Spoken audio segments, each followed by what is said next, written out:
જય શ્રી કૃષ્ણ।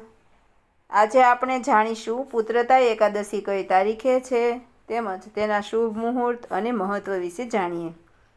આપણા હિન્દુ ધર્મમાં એકાદશીનું ઘણું મહત્વ છે। એકાદશીનું વ્રત ભગવાન વિષ્ણુને સમર્પિત છે। એકાદશીનું વ્રત કરવાથી ભગવાન વિષ્ણુની કૃપા પ્રાપ્ત કરવા માટે આ એકાદશીનું વ્રતનું મહત્વ છે। જો તમને મારી આ વાર્તા ગમે તો લાઈક કરો, શેર કરો, સબસ્ક્રાઈબ કરો। જો તમને મારી આ ચેનલ ગમે તો સબસ્ક્રાઈબ કરી લો કે જેથી કરીને અવનવી વાર્તા તેમજ ઇતિહાસ રોજ તરત સાંભળવા મળશે। મિત્રો, શ્રાવણ માસમાં શુક્લ પક્ષમાં આવતી એકાદશીની તિથિને અગિયારસ કહેવામાં આવે છે, એકાદશ કહેવામાં આવે છે। આ એકાદશીને પુત્રતા એકાદશી કહેવામાં આવે છે। વર્ષમાં 2 વાર પુત્રદા એકાદશી આવે છે। એક પોષ મહિનામાં આવે છે, તેમાં ભગવાન વિષ્ણુને સમર્પિત છે, અને બીજી શ્રાવણ માસમાં આવે છે। એટલે શ્રાવણ માસમાં આવતી હોવાથી આ એકાદશીનું ધાર્મિક મહત્ત્વ અને મહાત્મ્ય ઘણું છે। આ એકાદશી ભગવાન વિષ્ણુ અને ભગવાન શિવને સમર્પિત છે। આ પુત્રદા એકાદશીમાં ભગવાન વિષ્ણુ અને ભગવાન શિવના આશીર્વાદ મેળવવા માટેનો સમય છે। શ્રાવણ માસમાં આવતી આ એકાદશી કરવાથી સંતાન પ્રાપ્તિ અને રક્ષણ માટે એકાદશીનું વ્રત કરવું। એકાદશી ક્યારે છે તેના સમય વિશે જાણીએ।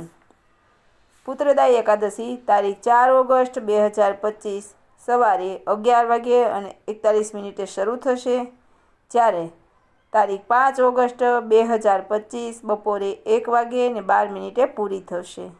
એટલે ઉદયાતિથિ પ્રમાણે તારીખ 5 ઓગસ્ટ 2025 અને મંગળવારના એકાદશીનું વ્રત કરવામાં આવશે। પુત્રદા એકાદશીનું ધાર્મિક મહત્વ શું છે તે જાણીએ। એકાદશીના દિવસે ભગવાન વિષ્ણુ સાથે માતા દેવી લક્ષ્મીની પૂજા કરવાથી સંતાન સુખ અને પારિવારિક સમૃદ્ધિ અને માનસિક શાંતિ મળે છે।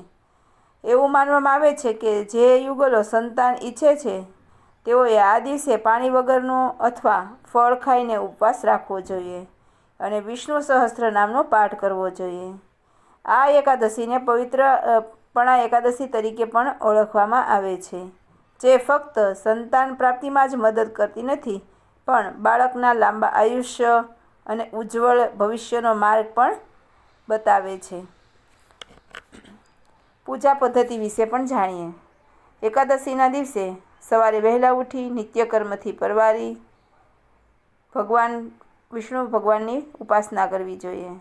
ઘરના મંદિરમાં ભગવાન વિષ્ણુની મૂર્તિ કે ફોટો હોય તો તેની સામે દીવો પ્રગટાવો અને વિષ્ણુ ભગવાનને તુલસીના પાન, પીળા ફૂલ, દૂધ, ઘી, ફળ અને પંચામૃતથી અભિષેક કરવો તેમજ વિષ્ણુ સહસ્ત્રનામ અથવા વિષ્ણુ સ્તુતિનો પાઠ કરવો। દિવસભર બની શકે તો ઉપવાસ કરો અને ફક્ત ફળો અથવા પાણીનું સેવન કરી શકાય તો તે કરવું।